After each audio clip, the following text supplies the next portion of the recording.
안녕하세요. 우리먹은 수학 강사 이현철입니다. 오늘은 문과 수능 수학의 마지막 단계인 확률과 통계에 대하여 말씀드리겠습니다. 교과 과정의 마지막 영상인 만큼 우선 수능 전반에 대한 이해를 돕기 위해서 시험의 구조에 대해서 간략하게 설명을 좀 드리겠습니다. 수능은 잘 아시다시피 30문항에 100분을 배정하고 있습니다. 그 중에 공통과목 22문항 중 변별력을 가르는, 즉 상위권의 진입장벽이 되는 이 8문항과 이 8문항 같은 경우에는 지수로감수의 그래프라든가 그래프 해석이라든가 수열, 점화식 등에 대한 내용, 혹은 삼각함수의 그래프 관련 내용이라든가 도형의 해석 부분, 그리고 미분 적분 쪽에서는 참거진 문제라든가 아니면 기술적인 부분에 대한 이야기들을 주로 담고 있습니다.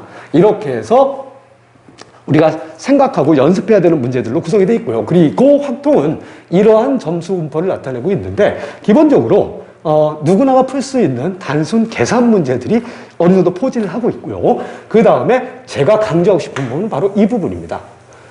복잡한 경우에서 복잡한 확률, 무슨 뜻이냐? 문장이 굉장히 깁니다. 그리고 여러 가지 행위를 압축해서 혹은 여러 가지 행위들 갖다가 주저리 쭉 깔아놓고 우리한테 질문을 던지는 그런 부분이 되는데요. 이 부분 같은 경우는 문장을 어떻게 해석하느냐, 그리고 행위를 구체화, 집합화, 세분화시켜서 어떤 식으로 해결해 나가느냐라는 걸 물어보는 것이고, 이 부분이 변별력을 나타낸다라고 말씀드릴 수가 있겠습니다. 일반적으로 학생들이 통계 파트를 되게 어려워한다라고 이야기를 하는데요. 개인적으로 저한테 통계 수업을 듣고서 통계를 틀리는 학생을 본 적은 없습니다. 이거는 나중에 한번 기회가 되면 말씀을 드리도록 하겠습니다. 다만 확통이라는 과목 자체가 굉장히 독립적인 과목입니다. 다른 과목에 비해서 연계성이 좀 떨어진다는 말씀을 드려야 되는데요. 그렇기 때문에 처음 배우는 학생들도 어느 정도 수월하게 점수를 얻을 수 있는 과목이기도 합니다.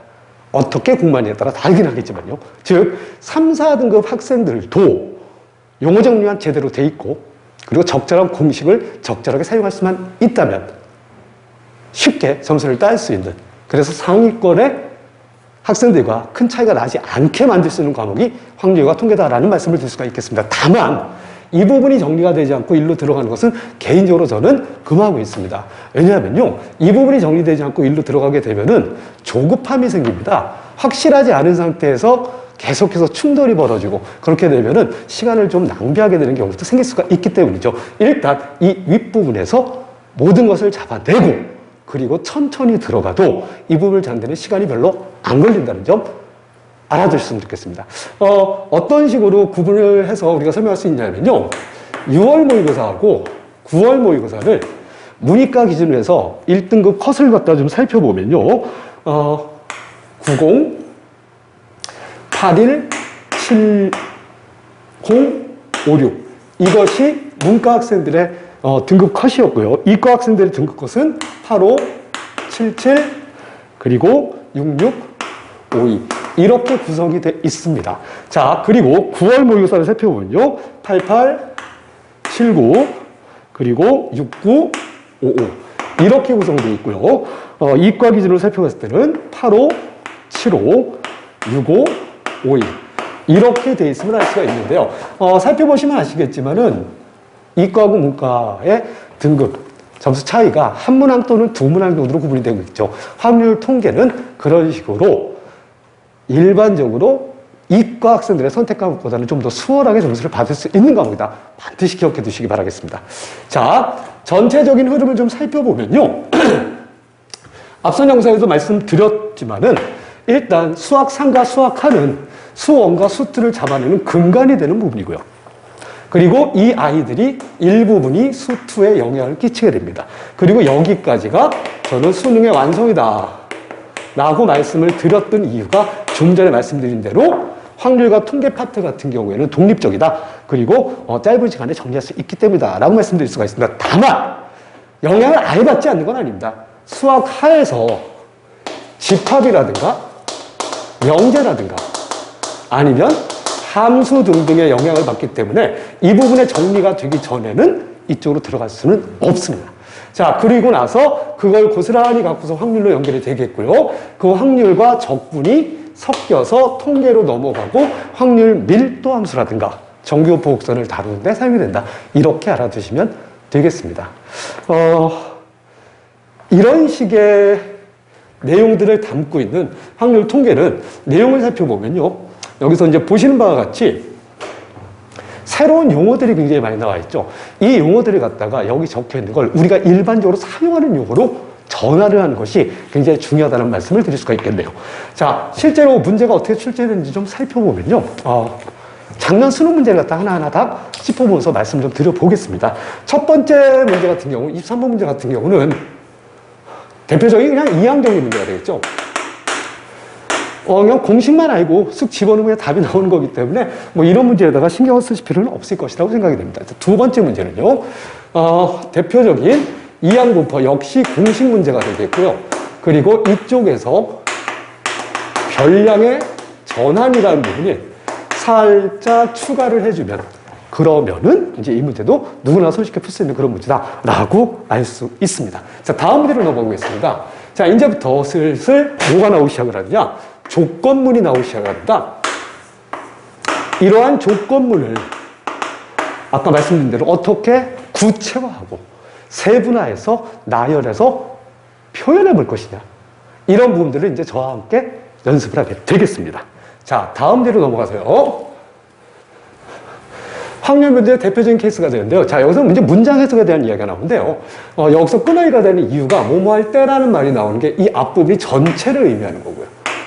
그리고 이 뒷부분이 원하는 부분, 그래서 확률의 앞부분과 뒷부분으로 구분을 해야 된다는 말씀 꼭 드려야 되겠고요. 두 번째는요.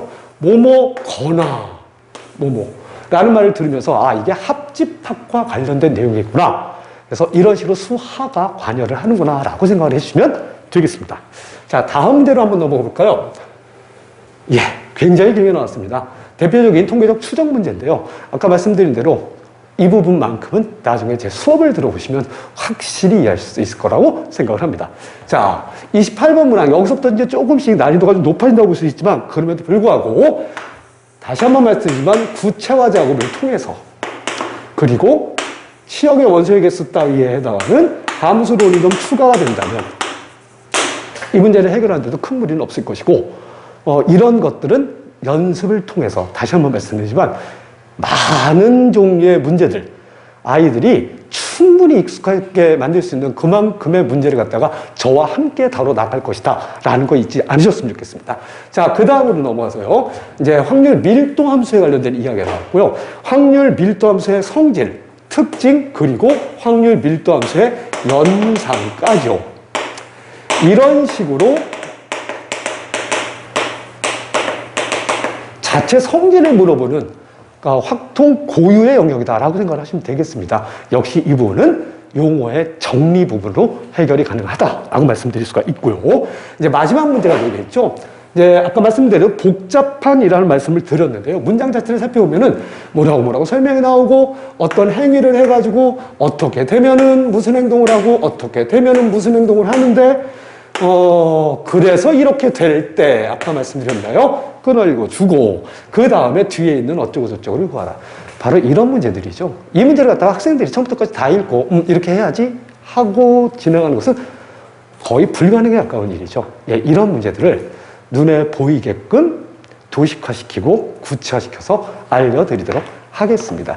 자, 이렇게 해서 확통이 어떻게 구성되는지 좀 살펴봤고요. 다른 과목과 다르게 아까부터 계속 드리는 말씀이 짧은 시간에 잡아낼 수 있는 과목이다. 다만 수원, 수투 앞부분이 정리되기 전에는 들어가지 않았으면 좋겠다라는 거. 요거만 명심하시고 들어가시면 그 등급이 낮은 학생들도 이 파트만큼은 상위권 학생들과 같은 성적을 얻을 수 있다라는 걸 알려드리고 싶습니다. 자, 지금까지 그 영상을 찍으면서 오늘이 이제 마지막 날이 되겠죠. 이 영상에 대해서는 근원적으로 우리가 던져야 되는 두 가지 질문에 대해서 마무리를 하면서 말씀드리고자 합니다. 언제 시작해야 되나요? 이런 부분이죠. 보통의 경우 다음 시험부터는 아니면 여름방학부터 진짜 열심히, 겨울방학부터 진짜 열심히, 혹은 기초가 좀 부족한데 시작할 수 있을까? 그냥 이런 식으로 시간을 갖다 흘려버리는 학생들이 굉장히 많습니다.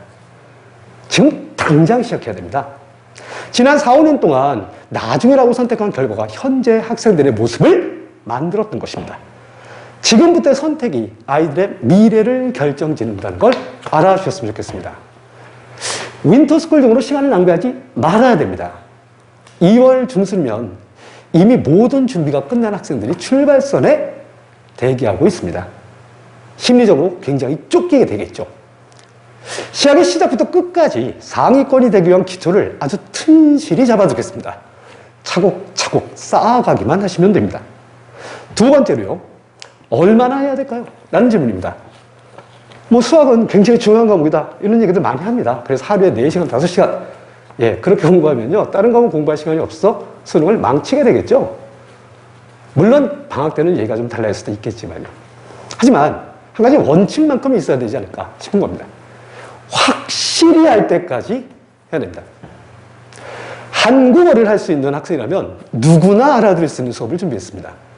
혹시나 까먹는 경우가 생기면 찾아갈 수 있게 만들어 드리겠습니다. 끊어진 연결고리를 끊임없이 계속 이어드리겠습니다. 몇 번이고 물어보셔도 됩니다. 언제든지 응답해 드리겠습니다. 여러분을 고득점의 나라로 안내하는 통역사의 역할을 훌륭히 충실히 수행하도록 하겠습니다. 자, 지금까지 교과정 설명 영상 찍으면서 시간의 제약 때문에 더 많은 내용을 담아드리지 못해서 아쉬움이 좀 남았습니다. 더 자세한 내용은 학원으로 연락을 주시면 누구보다 제 수업을 가장 잘 알고 계시는 원장님이 언제든지 아침이든 저녁이든 심지어 새벽에도 직접 상담을 해드리니까요, 부담 없이 연락해 주시기 바라겠습니다. 자, 지금까지 경험 많은 우르마군의 수학 강사 이현철이었습니다. 감사합니다.